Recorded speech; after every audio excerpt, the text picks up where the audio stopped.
Hey everybody, it's Josh from CollectionDX.com here with another review of a toolbox. Well, no, it's not a toolbox. What this is, I got approached by a company called Metalkitor to review one of their kits, and this is what I got. And this is, I was not expecting a cool little toolbox here. There's some, QR codes and some, these aren't the model that's in here. You only know the model on the side, and this one says Mechanical Mantis. But it's a nice, kind of a cool touch that you get a nice little toolbox out of this. Handle comes up, clasps, and inside, wow.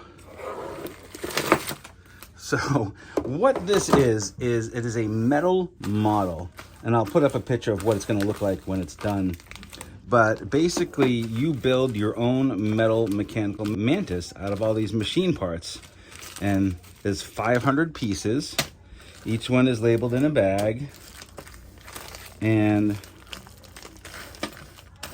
kind of noticing I don't see any instructions. This looks pretty cool. All these parts are like sharp and laser etched, and some just seem like, oh, it's a bag of screws, but other pieces are like, really sort of intricately machined for this purpose, like these kind of cool knife dagger things. And you get some tools to put this together. You get a Phillips head screwdriver, a nice magnetic tip, and you get kind of a little socket, almost looks like a tire iron, but it's for putting nuts on. And then you get a nice little pair of nippers, a little spring loaded in here, so you can really handle the small parts. You can cut some stuff if you need to. Very cool. Seems like fun. So I'm going to tackle this. If you're interested in this, you go to Metalkitor.com. Link will be in the description. It's called the 3D DIY Mechanical Assembly Mechanical Mantis Inset Model Kit.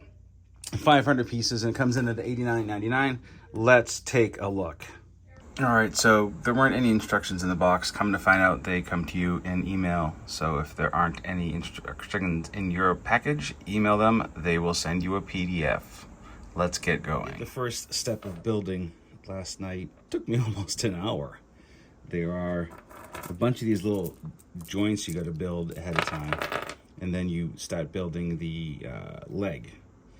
And it's an interesting mix of kind of pre-machined parts, and I don't know if there's any custom parts in here, but this seems like an idea that came about by a manufacturing company that had all these metal machined parts, and someone someday said, hey, what can I make out of this?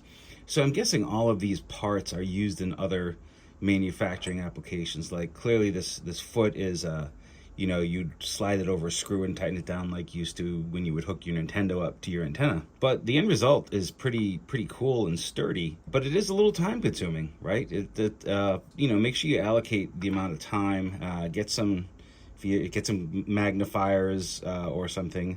It'll be fun to put together. Read the instructions carefully.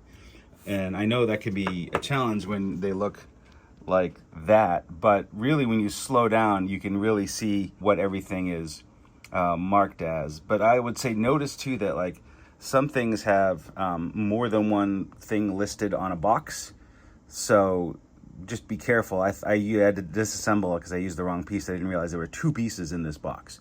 Interesting instructions, different than what like your typical model building. It's pretty cool. I'll enjoy it. I'm gonna do some time lapses for the rest, and we'll go from there. But this has been really fun and interesting. Okay, here are the front and rear legs.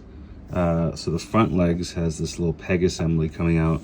The rear legs is almost the same build, but you're using longer double-headed threaded things here, and you're adding these little textured bits in here. So some challenges here. One is there's not a ton of clearance in here, so you really have to do a little balancing game of backing out the thread and finding how much you could use to catch the thread here. Once you get it, it's fine, but it's not super obvious how much tolerance you need to do. And you'll also be adjusting these joints as you go, but that's fine. Another thing I'll notice too is the screwdriver that you get here that comes with it. This point is a little too fine to handle the big screw, so it doesn't really twist good. So I had another just slightly larger screwdriver that I used to get in there, but it works fine. This works fine for the smaller screws. Congratulations, now we're doing the belly.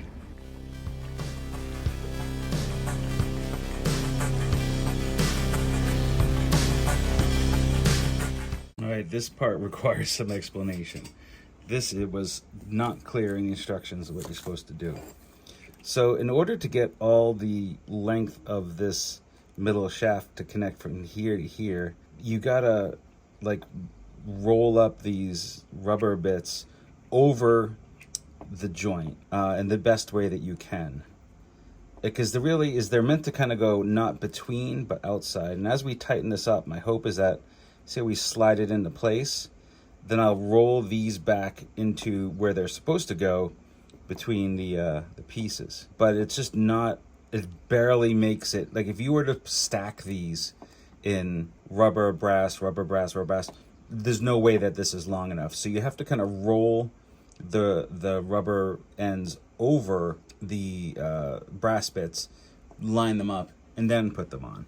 And I'll show you another thing that's a little hard to understand, but it almost looks like there's a third ring here, but what that is it's the reflection. All right, so you have two rings, and I thought there was a third ring here, but that's the brass bit, and this is a reflection. So it's showing you basically you have to roll over that so the brass is touching these kind of ratchet wheels. And then same thing, you roll these up over, and then when they're together you can kind of roll them back down. All right, so that's the assembly. Next up, wings.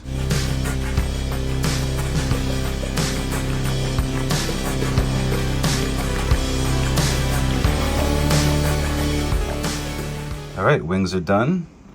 Next up is forearm assembly. This looks like a bit of work.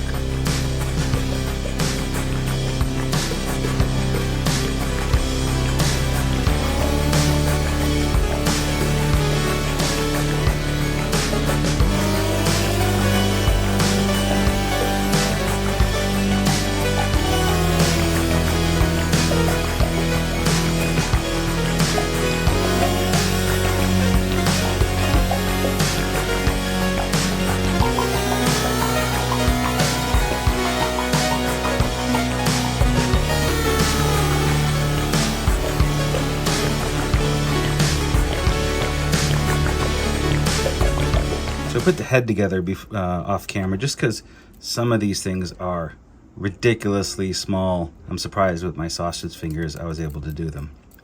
But we're at the stage now where we put all of these parts together that we've made separately.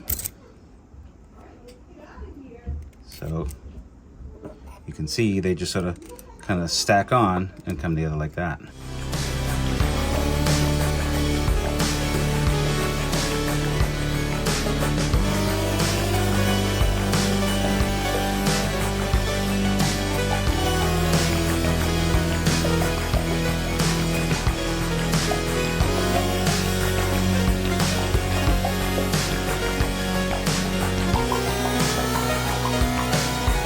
Don't be a dummy like I did and put it all together and then forget that there were gaskets that needed to go in there, little plastic washers. So make sure you put those little rubber washers in. It just really comes down to just paying attention and reading the instructions carefully. So far, this thing weighs a lot and feels great, and I still have more to do.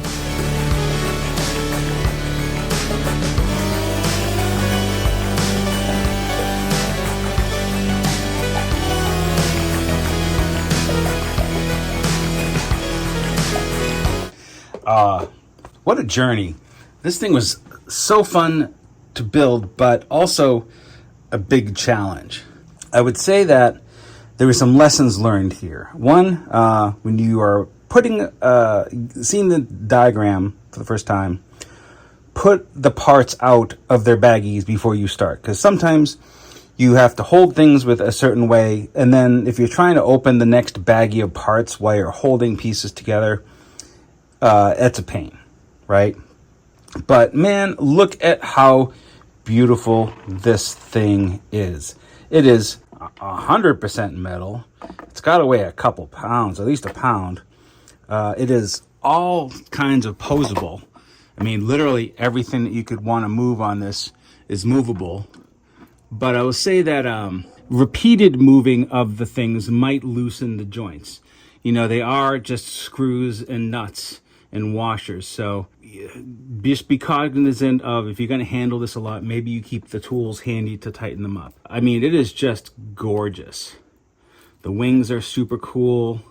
I mean, everything moves. The head moves, the little mandibles move, the torso moves, the arms move. These things are like little knives that are just awesome. I'm sure they say something in Chinese, but I don't know what. It's just great. It's so much. It's very involved and very much a challenge to build, but not a I don't want to do it challenge. It's it really just takes you out of your comfort zone a little bit and makes you think about order of operations, and really makes you really have to look at the directions carefully to decide what parts you're going to tackle first, what things are oriented the right way. Yeah, really requires some analytical thinking skills to do, but the end result is astounding. So I would highly recommend this. There is a link to this in the description if you want to pick one up. This arrives courtesy of Metalkitor. I want to thank them for sending this over. It's just super cool. And I'm so glad I had a chance to do this. It was like nothing I ever built before. I've seen some of the other kits they have on their site. They're really cool. And, you know, when I was first looking, I was really interested in some of the larger kits. But I'm glad I didn't pick those larger kits as my first kit. Because, I mean, this alone was such a learning curve to kind of understand for the lack of a better term, the building language of the piece. It was, it just took a little bit to get my head around it. And once I did, it was pretty seamless. But I can imagine if I had tried one of the larger 2,000 piece sets that I would have been completely overwhelmed by it. Also worth noting is there's a ton of parts that I didn't use. So, for example, you saw how the knives are a little loosey-goosey there. I may redo those and use some of the washers to tighten those up a little bit. I think they're supposed to be like this, but again, I might just tighten it up a little bit just to make it more firm. And again, you'll find that the more you handle this, you more you'll need to tighten it up. But man, super cool. Highly recommended. Go build yourself one of these, and you will not regret it. So this is Josh from CollectionDX.com. Again, thanks to Metalkitor. The link is in the description should you want to pick one up, and I highly recommend that you do.